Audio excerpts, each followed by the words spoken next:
fade into dusk. The last golden rays of the sun filter through dense clouds, dancing across row houses lining a quiet street. Inside, the home breathes in anticipation. There is safety in the rituals of evening, the muted clang of pans being stacked after dinner, the hush of a settling house, the faint tick-tock of an old clock marking the hour. Tonight, the house cradles only one soul. The parents are away for the weekend, the sister at buddy night with her friends. It should feel free, a rare night without rules, without background noise. But the silence is strangely oppressive. The living room is caught between shadow and warmth. Light spills through half-drawn curtains, gilding the faded carpet, blanketing the worn couch where they've curled, feet tucked up, books splayed open across their lap. As the daylight fades, the world outside blurs into an uncertain blue. Shadows crawl along the edges of furniture, and the room tightens with dusk's approach. Hours pass with the comforting rustle of pages. Words blur and reform as sleep threatens to steal consciousness. The house sighs, an old inhalation, as familiar as family. That's when it happens. A faint sound cracks the stillness, a single footstep. Not the pop or squeal of an ill-settled pipe, not the thermal groan of an old home adjusting to cool night air. No, this is movement, slow, careful, shod in something heavy. The protagonist, their name unspoken, meant to be any of us, freezes, one hand clutching the paperback, breath held hostage.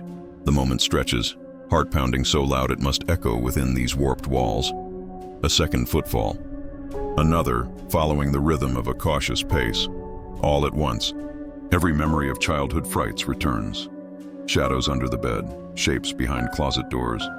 The conviction that in night's fullness, the home's boundaries blur and the unseen waits, a thud.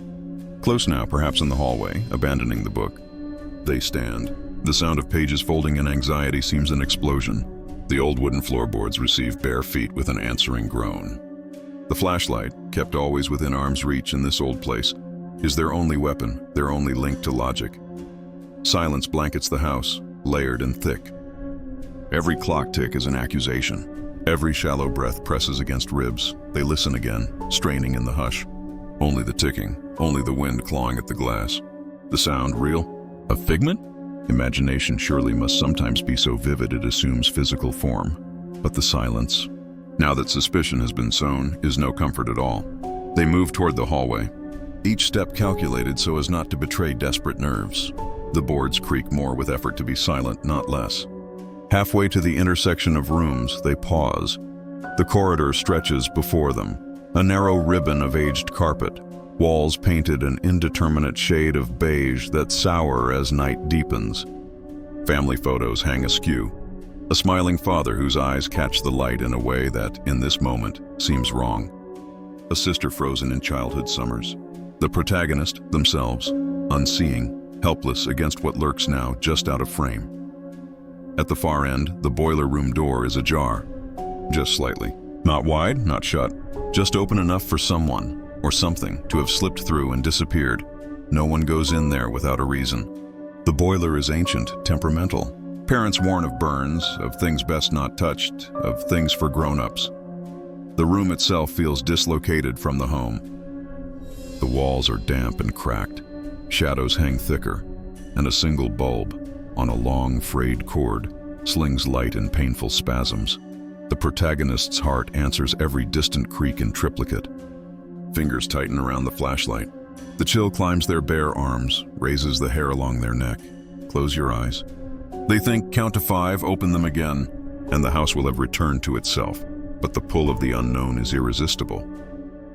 Sound design. At the edges, a low, droning undertone. An ambiguous scraping, just beneath the threshold of certainty. The protagonist calls softly, "Hello?" Voice cracks, no answer. The world narrows to the length of the hallway and the glowing slit of the boiler room. They begin to move. The passage is interminable. Light from the living room withers as they pass through, yielding to shadows. Cold seeps into their skin. The hallway is a throat, the protagonist a breath sliding down into lungs never meant to expand. At the door they hesitate. The boiler within hisses quietly, as though aware of the tension. The room blinks between dim and black as the bulb spasms. With a courage born of helplessness, they nudge the door open. Just enough. It swings with a whine, revealing nothing. Pipes loop like veins across the wall. The boiler, stolid and grumbling, vents hot breath into the cool air. There is no monster, no intruder. The only pulse here is the one beating against the protagonist's chest. Desperate to be heard, desperate to prove that this is real. In the fitful light, shapes shift on the wall, shadows made monstrous by tension. A stack of boxes seems to move, but it is only their breathing, quick and shallow, that gives life to the night. A window at the far edge rattles. A pale curtain lifts, caught by a draft. A scuffling, so soft it could be the scrape of nails, words in a lost, forgotten tongue, slithers from behind. Spinning, the protagonist finds nothing. No one. Only the slap of their own blood in their ears. Humiliation, a hot flush of it. Maybe this is madness. Old houses breed ghosts from memory. They shut the door quickly, almost with relief. The sense of being watched lessens but doesn't vanish. They press against the wall, as if hoping to be swallowed by paint and plaster. The light overhead resumes its steady flicker. Reminds them that a house is only haunted as much as one allows it to be. But the certainty that tonight is different, that something, somewhere waits, cannot be shaken. They return, slower, to the living room. The book, abandoned, lies folded open, a wedge of paper caught between pages the way autumn leaves wedge against doorways. They switch off the flashlight, set it within grasp, and try to convince themselves it never happened. But outside, the dusk has surrendered utterly tonight, and the silence of the home is a silence, not of ease, but of terrible anticipation. The night after the first strange footsteps was not restful. The protagonist lay in bed, eyes wide and unblinking, haunted by the impossible echo, each sound amplified, each heartbeat loud as war drums. Outside, the wind worried at the windows. Inside, a chill stole comfort from the air. Morning came reluctantly, gray and bruised. In daylight, the house felt normal again, every corner warm, every shadow benign. But in the pauses between familiar routines, unease lingered. The boiler room was locked, the curtain drawn, the hallway swept and silent. Yet nothing could air out the stale tension clinging to memory. As dusk tiptoed and hours later, they sat on the edge of the bed, unwilling to leave for the living room. Unwilling really to move at all. Dinner was a bland ritual, consumed with one eye on the clock and another drifting toward the forbidden corridor. Not even the television could drown out a new underlying anxiety, an awareness of being in company, despite being alone. The first sign was small, a faint click, like the tongue of a lock, gently settling into place. Then a series of slow, measured knocks ghosted up the walls, a pulse, an invitation, maybe a warning. They forced themselves to their feet. The air seemed heavier than before, tinged with the metallic taste of uncertainty. Flashlight at hand, they crept toward the sound. Each step sharpened the hush. Each creak in the floorboards felt like a question posed by the house itself. Down the hallway, the old boiler room door hung half shut, flickering bulb casting anemic light through the crack. Shadows bounced erratically, painting the walls in dancing, monstrous shapes. For a moment they hesitated. Part of them wished desperately for someone else to be home, for a parent or sister to materialize with casual reassurance. But the truth was harder. Only they could face whatever hid in these spaces. The hand that reached for the brass handle shook uncontrollably. Reflected in the metal, their face appeared pale and distorted, eyes huge, warped by fear. They pushed the door open. It creaked noisily, echoing into the cold emptiness. Inside, everything seemed unchanged, pipes glistening with condensation, old boiler quietly steaming, shadows dipping in and out of corners. The only immediate occupant was the bulb itself, a shuddering orb of uncertain light, but the room was wrong. The protagonist felt it instantly, palpable as a heartbeat under the skin. The shadows in the corners seemed deeper, thicker. The cold felt alive. They held still, listening. For a full minute, only silence. Then, so faint it might have been imagined, a breath, soft as the passage of air between teeth, just behind their ear. They spun, body propelled by stark panic. The flashlight beam danced across the walls. First, an old curtain fluttering in a high window. Maybe the wind again, echoing through old glass. Maybe, maybe not. They staggered backwards, chest tight, jaw clenched. The world shrank, only the narrow hallway. The boiler room, the whispering dark. Suddenly, The light flickered, an epileptic stutter that plunged the room into momentary blackness, before crawling back to sickly illumination. The effect was brutal. The room could disappear and reappear, any shape masked by the stutter, any presence allowed to escape. Desperately, they shut the door, stumbling into the hallway, their back pressed against the aging wallpaper. The chill had grown to a suffocating cold, punctured only by the unsteady beam of the flashlight. Heart hammering, they crawl along the wall, away from the boiler room. Every step is agony, balanced between curiosity and terror. Back in the living room, the light is warmer, but doesn't quite reach the skin. The house gradually sinks back into quiet, the only motion the trembling of their hands and the blinking bulbs overhead. That night, sleep eludes them. The bed is a trap encircled by whispers. The house has remembered how to breathe. The sun rises, but no warmth arrives. The protagonist awakes, breaths ragged, lingering in a bedroom that now feels too big. For the first time, the silence is suffocating, a dense blanket of expectation smothering every attempt to forget. All day, they move through routines in slow motion. Breakfast is tasteless, spoon clinking a jarring rhythm against chipped porcelain. The faces in family photos seem to study them, eyes tracking, heads cocked at wrong angles. Even the sound of running water carries a new nervous edge. They linger near windows, watching for any sign of life outside.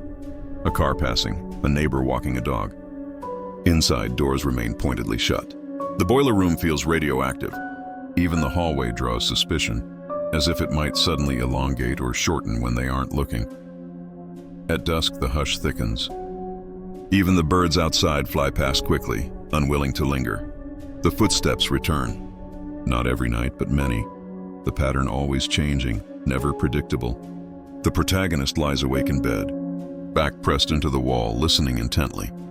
Some nights, the sound is distant, pacing in the far corners of the house, sometimes pausing for long stretches before beginning again. Other times, the steps come right up to the bedroom door and halt, as if considering whether to enter.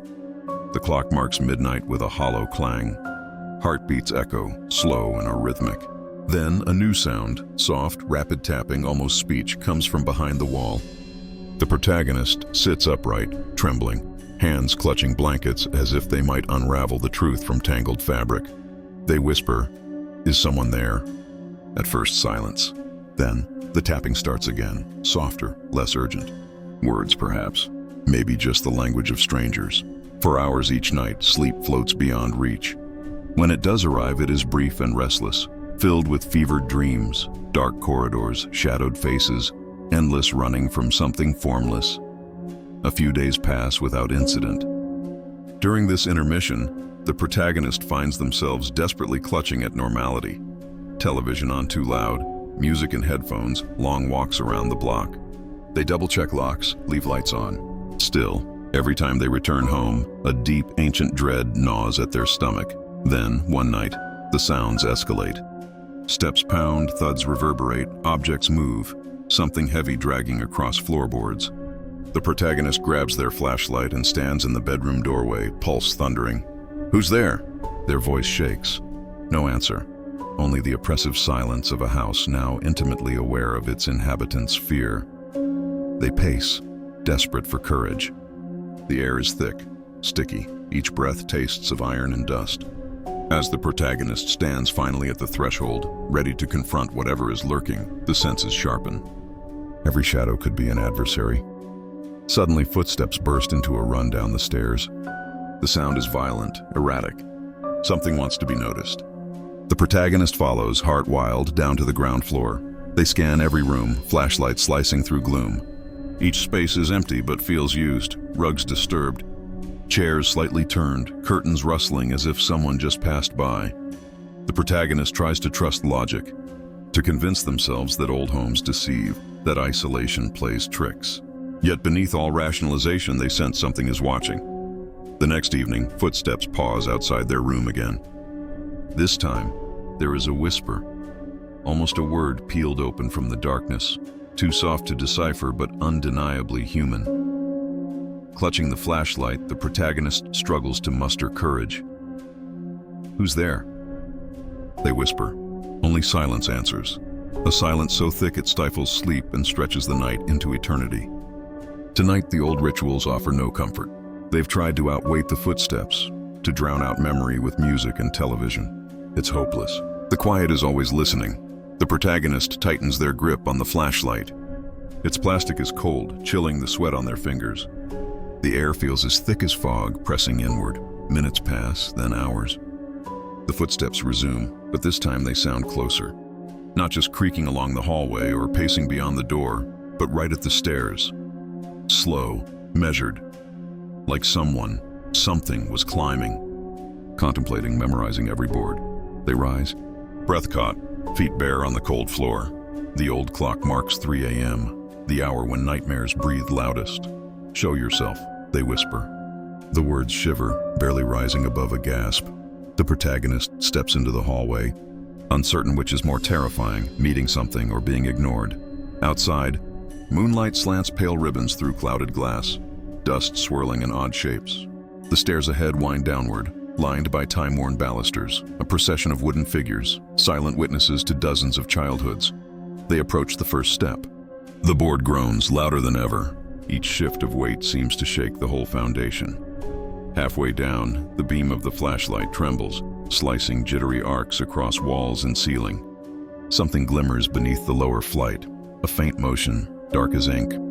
The protagonist's heart hammers. They stop, cold sweat crawling down their back. The air shifts. A draft rises from below, chilling their ankles. The silence thickens. Breathing becomes an act of will. They kneel beside the stairs, lowering the beam as close to the gap as possible. Their senses sharpen. The darkness beneath the staircase seems alive, writhing in slow, deliberate waves. Suddenly movement. A formless shadow slides, almost liquid, beneath the lowest step. Not cast by any living thing, not shaped by any normal motion. It is distinct, other, as if the house itself was secreting something from its bones. The protagonist recoils, nearly dropping the flashlight as its light flickers and dims. Their breath fogs in the frigid air. For a heartbeat, they glimpse an unplaceable reflection, like the glint of an animal's eye, but wrong, suggesting no face, no pupils, only silent, ambiguous witness. They gasp, stumbling backwards to land hard against the wall. Every nerve shrieks in warning. The stairs now seem to spiral, endless, vanishing into the black. The protagonist gathers themselves. Even terror must bend to curiosity. Something inside demands answers. They shine the beam, desperate to pierce the membrane of darkness. Nothing. Only dust motes. Only the eternal corridor of steps rising and falling, each plank carved by generations, now owned by the night. The protagonist stands, legs trembling, and peers beneath the stair one final time. The sense that something waits, just out of view, is palpable. The house holds its breath. They flee up the stairs, pulse pounding in their ears. At the top, they glance back. Shadows crawl but do not follow. Night is nearly broken by dawn. But the memory of that glimpse, unattached, uncanny, impossible, will never leave. They don't want to be alone, but solitude seems inevitable. Every phone call is unanswered. Every text to friends or family met with a delay. The protagonist paces, restless and jittery, never letting their eyes stray far from the hallway or staircase. Shadows seem to move independently of light, stretching and shrinking in defiance of logic. Distant noises now carry intent. A creak is not just a creak, but a signal. A whisper, almost a call. After so many half-slept nights, exhaustion and frustration boil over into action. The protagonist moves deliberately. They take up the flashlight with steely resolve, jaw clenched, pulse fast. "I know you're there." They cry into the hush. Their voice cracks, but something inside is snapped. They step into the hallway, determined to confront the shadow. The stairs, the living room, and the boiler room all feel interconnected, part of a complex web. Each step forward is a negotiation with terror, but curiosity, or desperation, still wins. Again, footsteps. This time not retreating, but advancing, matching the protagonist's own. They round the corner, eyes locked on the places where darkness pools deepest. Under furniture, behind doors, in the crack beneath the staircase, a sound from below, a shuffling, heavier than before. The air chills, breath fogs, light flickers. They whisper, "Whoa, what do you want?" "Why are you here?" Silence. But not empty silence. It feels taut, vibrating with intention. Then from beneath the staircase, something emerges. At first it's a shade, a denser, moving blackness. It gathers itself into a vaguely human outline, though without face or feature, as if the very absence of identity radiates from its form. It is taller than expected, proportions wrong, angles wavering as if they don't quite adhere to this world. They lock eyes, though the thing has no eyes, only a suggestion of where a gaze should be. For a long, paralyzing moment, neither moves. It absorbs illumination without reflection, so dark it sucks the light from the air. The protagonist's mind reels. Every instinct screams at them to flee, but their legs refuse. Time slows. The only sounds are their own breath, a distant boiler's steady pulse, and the faint, almost unnoticeable sound of the shadow's movement. The thing steps toward the protagonist, fluid and unnatural, making no sound against the floorboards. It's as if the house itself has reached out and shaped fiction into flesh. Just as panic is about to overwhelm, the protagonist lets out a strangled scream. The shadow jerks in response, not out of fear, but as if testing the limits of its form. It stretches, the featureless face looming nearer, edges dissolving into smoky whirls that threaten to unravel the protagonist's sense of reality. Then, without warning, it bolts down the hallway, sliding impossibly fast into the darkness, its substance flickering as it vanishes into the unseen corners of the home. Silence returns, but it is a silence that feels inhabited. The house holds its air differently now. Its old comfort's gone, replaced by an alert, watchful tension. The protagonist staggers backward, collapsing against the wall, heart drumming so rapidly that for a moment, vision narrows to black and white. They become acutely aware. This thing did not come from outside. It was always here, waiting. Now it has revealed itself, and the boundaries between house and guest, safety and threat, have dissolved. No more innocence remains for this home or its only inhabitant. Home is supposed to be sanctuary, a soft retreat from fear and uncertainty. But now the protagonist knows that sanctuaries can be subverted. Comfort can be claimed. The unknown does not always remain unknown. Days pass, blurred by insomnia and anxiety. The house, once trusted, now feels alien. Its familiar sounds, the ticking clock, the groaning pipes, have become ominous, coded messages in a language that only the haunted can decipher.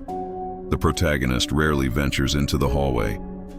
The boiler room remains locked, its shadows deeper, its breaths harder. Even the simple act of walking past the staircase clenches their throat with terror. Each morning, they force a semblance of routine, brushing teeth, tidying room, making tea. Yet all the while, whether eating or restlessly pacing, the sense of being watched persists. It is like background radiation, filling every unlit corner and every heartbeat. Sometimes, late at night, movement stirs beyond sight, soft, deliberate. The house learns their pattern, mimicking footsteps to lull them, tempt them to ignore reality. At these times, the protagonist listens, lying rigid beneath covers, eyes locked on the shadowed ceiling, knowing that the next sound may never be explained. Increasingly, reflections beckon. Mirrors once used for grooming now hold unsettling secrets. In the faint shine of the hallway glass or the bedroom mirror, the protagonist catches glimpses which cannot be unseen, a silhouette standing too far back in the reflection, larger than their own. A hint of movement that lingers after they've turned away. Dark shapes seeming to crowd shoulder to shoulder just outside the edge of vision. At first, these visions bring panic. Later, resignation. It is easier to believe in ghosts or madness than to grapple with the possibility that the house has grown eyes. One day, the protagonist finds themselves staring at the boiler room door. Something is different. The rust and stains seem newly formed. The lock feels slick and cold beneath their hand. For once, the door swings inward easily. Inside, nothing out of place. Except, the boiler's breaths are louder, the steam thicker, and in the farthest corner, shadows press into a faceless form. It does not move, it only watches. They close the door, heart thudding wild, and flee. From then on, living is negotiation with dread. Objects move without explanation. A chair faces the wrong way, a photograph tilts, a rug bunches. Sometimes, on waking, the protagonist finds a cold spot at the foot of their bed, the feeling of no one, of someone, of something waiting. Years could pass in this suspended horror, but nothing so mundane will intervene. One particular night, overcome by exhaustion, the protagonist finally falls into deep sleep. It is haunted by dreams of endless corridors and whispering walls, but also sometimes by impossible peace. Upon waking, the world has shifted irreparably. They wander the house, finding every room locked and every window shrouded. Each reflection gives up a new horror. They see their own face replaced by a faceless outline, their own eyes by blankness, their presence subsumed by the faceless watcher. Suddenly, something moves behind them. The protagonist spins, nothing there except the impression of a shift in air, the suggestion of a figure pressed so closely against wall cracks that it might spring forth at any moment. They realize finally that the thing in the house is not chasing. It is not evil out of malice. It is patient. It hunts by waiting for fear to suffocate its prey, turning the familiar into the uncanny. In the end, the protagonist is left utterly alone with their dread. The house has not expelled them. It has changed sides. Sometimes they still catch whispers at night, the brushing of something against the wallpaper, the soft, wordless speech of the watcher, and in every reflection, every shadow, every silence, a face that is not theirs waits to join them. Have you ever felt a shadow watching you in your own home? Comment below and share your scariest experience. Did this video send chills down your spine? Hit like and share to spread the terror. Want more? Stories that haunt your dreams? Subscribe now and never miss a nightmare. Don't forget to like and follow for more tales that make you check behind every door at night. If you dare to face the unknown, join our channel and keep the darkness close.